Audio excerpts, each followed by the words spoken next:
Welcome back नाज़रीन, हमारे साथ दिल्ली में भरत वर्मा है, जबकि यहाँ इस्लामाबाद स्टूडियो में हमारे पास तशरीफ रखते हैं जाहिद हामिद साहब। और वक्फे पर जाने से पहले भरत वर्मा कुछ कह रहे थे।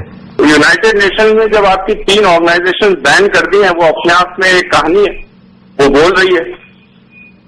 ठीक है, अच्छा जाहिद हामिद साहब की तरफ जाऊंगा मैं। वैसे अच्छा, आप लोग को सब लोग आप एक्सपोर्ट करते हैं टेररिज्म, तो आप लोग कुछ अपनी तरफ भी देखने की कोशिश करिए। आंकड़े लेके के पैनल में डिस्कस करने से कोई डिफेंस एनालिस्ट थोड़ी बन जाता है। ठीक, ये जाहिद हामिद साहब की तरफ जाऊंगा मैं। आंकड़े तो दोस्तों मैं भी दे दूंगा, पर उसका टाइम टेलीविजन में होता नहीं अनफॉर्चुनेटली। अच्छा भरत, ऐसे है कि अगर आप जाहिद हामिद साहब से बराह रास्त भी बात करना चाहें तो आप बिल्कुल कर सकते हैं। जाहिद हामिद साहब ने कहा कि परसेप्शन का फर्क। देखिए, परसेप्शन की बात नहीं है। इंडियन पुलिस ऑफिसर मारे गए हैं, इंडियन मिलिट्री इंटेलिजेंस समझौता एक्सप्रेस की परसेप्शन नहीं है, ये रियलिटीज हैं।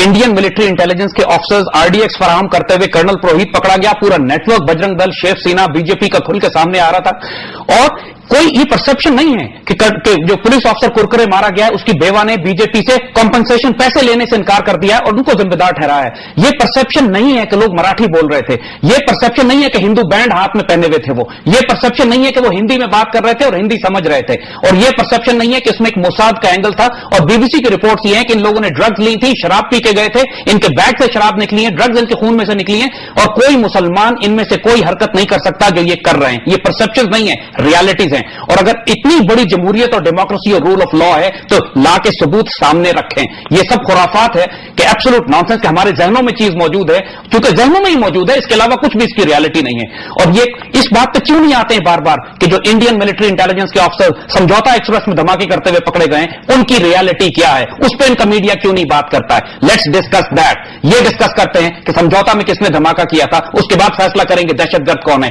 ये क्यों नहीं बात करते कि कर्नल पुरोहित अरबी जबान सीख रहा था ताकि अपने आप को अलकायदा का प्रमोट करके दिखा के एसएमएस भेजे लोगों को। ये क्यों नहीं बात करते हैं कि जो शख्स जिसने सप्लाईज किए टेलीफोन इन दहशतगर्दों को, वो इंडियन पुलिस इंटेलिजेंस का एक अंडर कवर ऑफिसर था, मकबूजा कश्मीर का, मुख्तार उसका नाम था। ये सारी बातें ये नहीं करेंगे क्योंकि ये परसेप्शन नहीं है, ये सबूत है। ये परसेप्शन पे चलना चाहते हैं सिर्फ इसलिए कि इनके इसराइलियों से बड़े अच्छे ताल्लुकात हैं और अमेरिका आजकल मिलकर दोनों तरफ से मिलकर पाकिस्तान को दबाना चाहते हैं। This is the reality. इनकी सिर्फ आर्गुमेंट ये है कि चूंकि यूएन ने कह दिया लिहाजा हम दहशतगर्द हैं। If this is the argument, फिर इस लिहाज से इराक में भी वेपन्स ऑफ मास डिस्ट्रक्शन निकलने चाहिए थे, वहां से नहीं निकले। इनकी सारी खुराफात इंडियन गवर्नमेंट की, इंडियन मीडिया की। अच्छा भरत, एक चीज जो है ना मैं आपके सामने रखना चाहता हूं, वो ये है कि आपने कहा कि परसेप्शन का फर्क है, पाकिस्तान का परसेप्शन कुछ हो रहा है, इंडिया का परसेप्शन कुछ हो रहा है। लेकिन यहाँ पे एक बहुत बड़ी रियलिटी ये है कि पाकिस्तान भी न्यूक्लियर पावर है और इंडिया भी न्यूक्लियर पावर है। अगर इनके परसेप्शन का इतना ज्यादा डिफरेंस होगा तो ये ना हो कि यहाँ पे न्यूक्लियर वार हो जाए, और अगर न्यूक्लियर वार होगी तो 2 अरब लोग जो होंगे ना इस पूरे खित्ते के, वो मुतासर होंगे। आर यू श्योर आपके न्यूक्लियर वेपन चल पाएंगे? क्यों नहीं चल पाएंगे? भी कि उस पर भी किसी और का कब्जा हो गया है। नहीं, मैं तो पूछ रहा हूं आपसे। चलिए फिर इंशाल्लाह will see you in Panipat then. Panipat आप अभी भी आ सकते हैं, उस तारीख को ना भूलिएगा, because history repeats itself. I don't provoke us, because आप हमें अगर प्रोवोक करेंगे, और हम मुसलमान वही लोग हैं जो हमेशा मगरब से आकर आपके पानीपत में मिला करते थे। We can do it again. मैं आपको प्रोवोक कर रहा हूं, आप तो खुद ही प्रोवोक बैठे शुरू से, मैं आपको क्यों प्रोवोक करूं? लेकिन उसमें भरत देखे ना, क्योंकि न्यूक्लियर वेपन्स जो है ना वो तो इंटरनेशनल एजेंसी जो वो तस्लीम कर चुकी हैं कि पाकिस्तान के पास भी हैं, इंडिया के पास भी हैं। पाकिस्तान का मॉडल जो है वो ज्यादा खौफनाक है, वो मार कर सकता है। हमारे पास मिसाइल्स हैं, टेस्टेड मिसाइल्स हैं जो 2000 किलोमीटर तक जा सकते हैं। तो जब इतनी चीजें जब होंगी तो इस खित्ते को बहुत ज्यादा नुकसान हो सकता है। आपने कभी इसके बारे में सोचा? देखिए, वो तो वक्त बताएगा कितना नुकसान होता है, किसके वेपन उड़ते हैं। पर मैं एक बात बताऊं आपको, हम लोग ना तू में पढ़ना चाहते हैं। आप कहते हैं आपकी रियलिटी आपके साथ है, और वो वक्त बताएगा कि वो रियलिटी थी कि नहीं थी, उस वक्त बता देगा। तो वक्त का इंतजार करें। जी हम इंशाल्लाह सही होंगे तो आप बिल्कुल उभर के आएंगे। लेकिन वही ना भरत, मसला तो फिर वही है ना कि अभी तक सबूत तो किसी जगह पेश नहीं किए गए और सिर्फ इल्जाम लगाए जा रहे हैं। आपके डिफेंस एनालिस्ट सब सबूत पेश कर दिए, उनके पास सब सबूत हैं, वो बोल रहे हैं उनके पास सबूत हैं। हम लोग उसमें क्या कह सकते हैं? उनके पास ऑलरेडी सबूत हैं हर चीज के। तो जब उनके पास सबूत हैं तभी मैंने कहा वो बहुत अच्छे लॉयर बनेंगे, उनको अपना पेशा चेंज कर लेना चाहिए। लेकिन यह है कि मेरा ख्याल यह है कि जंग जो है वो ये पूरा खित्ता जो है ना वार, मैं भरत में आपको ये बताऊं कि पाकिस्तान और इंडिया अफोर्ड नहीं कर सकते, क्योंकि इतने करीब करीब हैं दोनों। अगर किसी किस्म की जंग हुई खुदा ना खास्ता तो इस पूरे खिते को बहुत बड़ा नुकसान पहुंचेगा। मेरा ख्याल है पाकिस्तान और इंडिया दोनों को इस मसले पर बैठ कर सोचना चाहिए और इस मसले को हल करना चाहिए।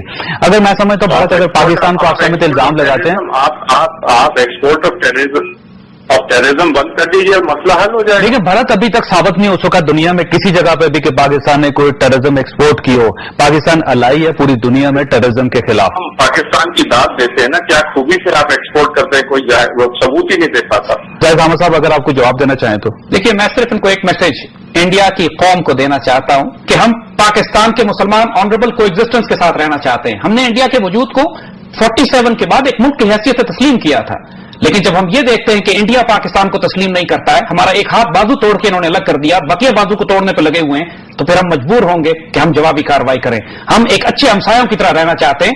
हमारी तमाम हमदर्दियां हैं इंडिया की उन तमाम अकलियतों के साथ जो इस वक्त दलित हों, शुदर हों, नक्सलाइट्स हों, सिख हों या कश्मीरी मुसलमान हों, जो जुल्म सितम में रह रही हैं, बजरंग दल, RSS, शेख के, और हमारी हमदर्दियां उनके साथ हैं। और अगर हमने फैसला कर लिया उनकी मदद करने का, फिर इंडियन फेडरेशन ज्यादा अरसा से नहीं बचेगी।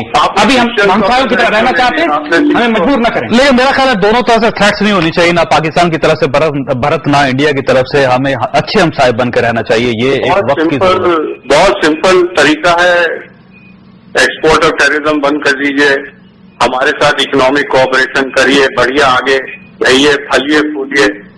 हम भी फलेंगे फूलेंगे, हमें क्यों ड्रैग नीचे का, हम ऊपर जाते हैं आप ड्रैग नीचे कर लेते हैं, क्यों करते हैं? लेकिन भारत जब आप कांस्टेबल बनने की कोशिश करेंगे तो फिर कैसे ताल्लुकात ठीक होंगे? इंडिया जो है ना फोर्स कर रहा है चीजों में और वो ठीक नहीं है। हमें हमसायों की तरह रिलेशन रखने चाहिए। आपने कचहरी में सब प्रूफ दे दिए कि इंडिया हर चीज में गलत है, तो इसलिए तालमेल नहीं हो सकता है। बिल्कुल ठीक। भरत वर्मा आपका बहुत बहुत शुक्रिया, मैं आपका बड़ा ममनून हूँ और हम अक्सर आपको प्रोग्राम में तकलीफ देते रहा करेंगे। जाहिद अहमद साहब आपका भी बहुत शुक्रिया, मैं आप दोनों का बहुत ज्यादा ममनून और मशकूर हूँ। Thank you.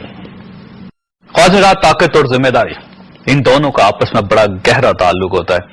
इंसान और कौमें जैसे जैसे ताकतवर होती जाती हैं, इनकी जिम्मेदारियों में भी इजाफा होता जाता है।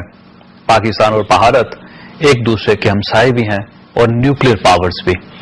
और नाज़रीन ये हकीकत है कि आप दुनिया में भाई बदल सकते हैं, आप दोस्त भी तब्दील कर सकते हैं, लेकिन आप अपना हमसाया नहीं बदल सकते, और हमसाया भी ऐसा जो न्यूक्लियर पावर हो।